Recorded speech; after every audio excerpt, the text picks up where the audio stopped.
आशा वो बहुत हरा भरा और हरियाली से बहुत ओतप्रोत है। मैं बहुत आदर और सम्मान के साथ आमंत्रित कर रही हूँ श्रीमान अनंत गणेश त्रिवेदी साहब को। आप पधारें और सभागार को संबोधित करें। त्रिवेदी साहब।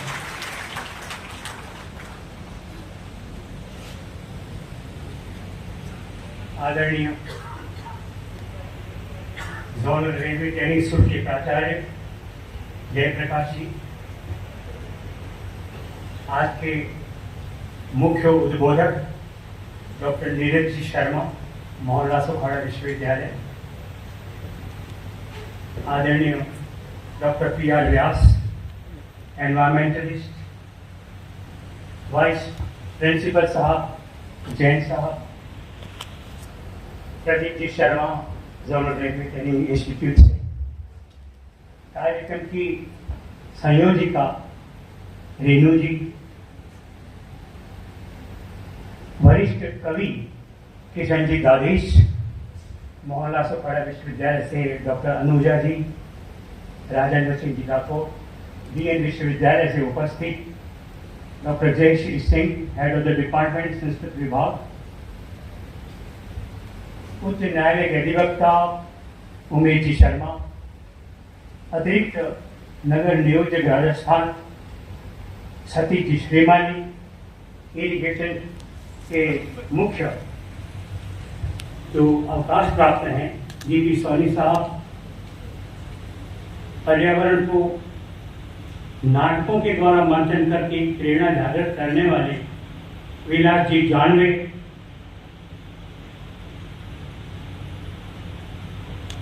यहाँ प्रशिक्षण प्राप्त करने वाले मेरे युवा बंधुओं और टीचर्स और स्टाफ, आज का ये दिन जो हम देख रहे हैं सफलता से आगे बढ़ता हुआ, इस क्रेडिट जाती है जयप्रकाश जी को। जब मैं कुछ दिन पहले आपसे मिलने आया, फोन पे बात की, मैं समझ रहा था कि मैत्री जी यहाँ की प्रिंसिपल है, उनकी उपस्थिति में एक आयोजन किया था। देखो दोबारा चाह रही थी तो मैं यहाँ नहीं था, और मैं चाह रहा था तो वो नहीं थी, तो सिर्फ उनकी उपस्थिति में एक ही आयोजन हुआ। मैंने फोन किया तो जयप्रकाश जी ने कहा कि मैं 2-3 महीने से यहाँ आ चुका हूँ प्रिंसिपल। 2-3 दिन बाद का मैंने समय लिया, तो मुझे लगा कि मुझे इंट्रोड्यूस करने वाला कोई होना चाहिए, लेकिन वहाँ जो उपस्थित थे उसमें कोई परिचित था नहीं। जयप्रकाश जी से मेरा इंटरेक्शन हुआ और बड़ी कृपा हुई महादेव की, इनकी तीव्र मेधा शक्ति ने मुझे रिकॉग्नाइज कर लिया और कहा कि बिल्कुल ठीक है, लेकिन इनकी बातों से लगा कि ये मैन ऑफ एक्शन है। तो इन्होंने कहा कि मैं डायलॉग में विश्वास तो करता हूँ, लेकिन एक्शन पे है। विश्व पर्यावरण दिवस मनाएंगे तो पेड़ लगाना या उनकी सफाई करना जरूरी होगा, हम मरने में पहले वो करेंगे। ये तो बहुत बढ़िया बात है, मैंने कहा इनका बंधन। फिर हमने एक बात और कही, इस चारों विश्वविद्यालय मिलकर के हम अलग जगाने का कुछ प्लान बनाया है। तो आपने कहा कि जो प्रशिक्षणार्थी हैं यहाँ वो बाहर से आए हैं, हम गार्जियन हैं, अपना घर छोड़ के आए हैं, उनके लिए सुरक्षा हमारी पहली चीज है, इसलिए परिसर से बाहर तो नहीं आएंगे, यहाँ आप जो करना चाहें तो करें। तो मुझे लगा कि यहाँ के प्रशिक्षणार्थी कितने संवेदनशील यहाँ के प्राचार्य महोदय, इसलिए भी आपका अभिनंदन। मैंने इससे कहा कि मैं अनऑफिशियल मेंबर हूँ यहाँ का, परिसर का, आपके रेलवे ट्रेनिंग इंस्टीट्यूट का, आपने स्वीकार कर लिया। आपका बहुत बहुत आभार और धन्यवाद। इनकी शक्ति है कि मेरा मन बना कि दूसरा एक प्लान था वो छोड़ करके 5 तारीख में और करना था, लेकिन इन्होंने मुझे प्रेरित किया। विश्व पर्यावरण का मुख्य कार्यक्रम रेलवे प्रशिक्षण में होगा। अब मुझे जो वक्ता उपस्थित हुए और बोले उनका परिचय देने की जरूरत रही नहीं, खुद ही आपने प्रमाण देख लिया। जो नीरज जी शर्मा है, इन्होंने वैदिक कृषि पर इन्होंने शोध किया और PhD करी। तो शंकराचार्य पे जो डॉक्यूमेंट दिया तो वो भी आंखें खोल के देखते रह गए। ये हमारा गौरव है कि उदयपुर विश्वविद्यालय में ऐसा प्रोफेसर है और जो उदयपुर में रह रहा है, ये बहुत ही हमारे लिए सौभाग्य की बात है। इसी तरह से जो पी.आर. व्यास हैं, इनका बहुत अध्ययन है और 24 घंटे एनवायरमेंट के लिए चिंतित है। मुझे यहाँ हमारी समय की मर्यादा है, बाकी एक से एक हस्तियाँ यहाँ बैठी हुई हैं। समय आएगा हम इंटरेक्शन करेंगे ताकि वैश्विक जो जलवायु का जो परिवर्तन हुआ है भयानक राक्षस है, इसको बहुत हल्की तरह से लेना नहीं चाहिए, क्योंकि संपूर्ण मानव जाति के सामने आगे कुआ पीछे खाली।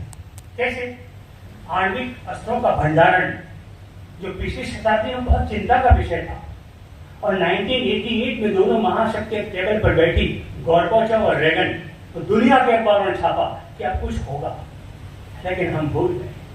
तो मेरे पास में भी आणविक अस्त्र है, आपके पास में भी है, लेकिन मरेंगे नहीं, दोनों डरे हुए रहेंगे। ये शांति की परिभाषा है वर्तमान में। दूसरी तरफ जलवायु परिवर्तन, ग्लोबल वार्मिंग, बहुत बड़ी बड़ी कॉन्फ्रेंस हो गई है।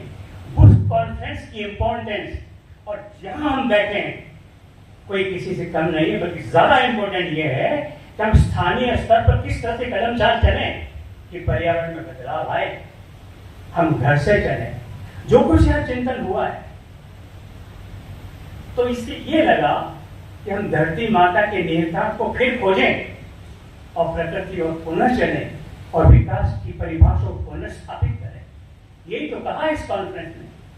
मैं आपको जब यहाँ प्लांटेशन सब कुछ देखा तो मुझे ये लगता था कि रेलवे प्रशिक्षण केंद्र उदयपुर एक रोल मॉडल बने, लेकिन यहाँ जो विद्यार्थियों ने आके अपने विचार रखे तो ऐसा लगा कुछ कहने का शेष रहा ही नहीं, सारी बातें कह डाली। रीनी जी ने जो यहाँ पर जो गद्य का वाचन किया उन्होंने, सारी बातें आ गई। इसलिए मैं इत्मीनान से, पूरी कॉन्फिडेंस से ये कह सकता हूँ कि ये रेलवे प्रशिक्षण केंद्र उदयपुर का रोल मॉडल बनने जा रहा है। जहां बैठ करके आप पर्यावरण संरक्षण और संवर्धन की बात अधिकृत रूप से कर सकते हैं। उदयपुर मेवाड़ किस नाम से जाना जाता है? जब मैं कहीं बाहर गया और सोलापुर से होटगी जंक्शन मद्रास लाइन पे रेलवे में वर्षों पहले चल रहा था, तो कुछ लोगों ने जब रेलवे में बैठते तो परिचय हो जाता है, मुझसे पूछा कहाँ से आए हैं? मैंने कहा उदयपुर से। मेवाड़ से? हाँ। तो फिर पास में बैठिए, और मेरा अभिनंदन किया उन्होंने। रेलवे में मेवाड़ से आए, शौर्यपीठ से आए, क्योंकि ये तो सब जानते हैं कि हमारी अर्थ की कैपिटल मुंबई है और कल्चर की कैपिटल वाराणसी कह सकते हैं, और शौर्य की कैपिटल मेवाड़ है। जहां के लोगों को, क्षत्रियों को मालूम ही नहीं कि भय होता क्या है, जीवन को खेल समझा, और इतिहास आपको मालूम है कि सनातन किस तरह से जीवित रहा। मैं उसके विस्तार में नहीं जाऊंगा, लेकिन हालांकि वो भी पर्यावरण से जुड़ा हुआ है और वो परिपाटी चलती रही। त्याग और भक्ति की विभूतियां भी हुई, और हाल ही में जो डॉक्टर DS कोठारी जिनके पैटर्नेज में शांतिपीठ बना, उन्होंने शिक्षा की व्यवस्था करी देश में और प्रतिरक्षा की व्यवस्था करी। इसलिए DS Kothari memorial lecture maximum आपके यही हुए, कलाम भी यहीं आए, माधवनाथ यहीं आए, युवा राव यहीं आए। ये प्रशिक्षण केंद्र का मुझे सहयोग रहा, इसलिए ये विभूतियां यहाँ आई। डिफेंस एंड एजुकेशन दोनों बातें मेवाड़ से हुई देश के लिए। इसलिए हम सब यहाँ मेवाड़ में उपस्थित हैं, हम सब यहाँ बैठे हैं। आज प्रतिज्ञा हुई है, हमने प्रतिज्ञा आपके बाहर ही कर ली, और आप सबने पहले कर चुके हैं कि हम इस रोल मॉडल बना हुआ ये शिक्षण केंद्र है, किस तरह से उदयपुर में काम करे और यहाँ की सुगंध चारों कोनों में फैले, पूरे देश में फैले। लोग आके पूछे कि मेवाड़ में कौन है। मैं यहाँ, समय की मर्यादा है, मुझे याद आ गया है, तो मैं राही मासूम रजा की बात को कहना चाहता हूँ। 25 साल पहले मेवाड़ फाउंडेशन ने उनको सम्मानित किया।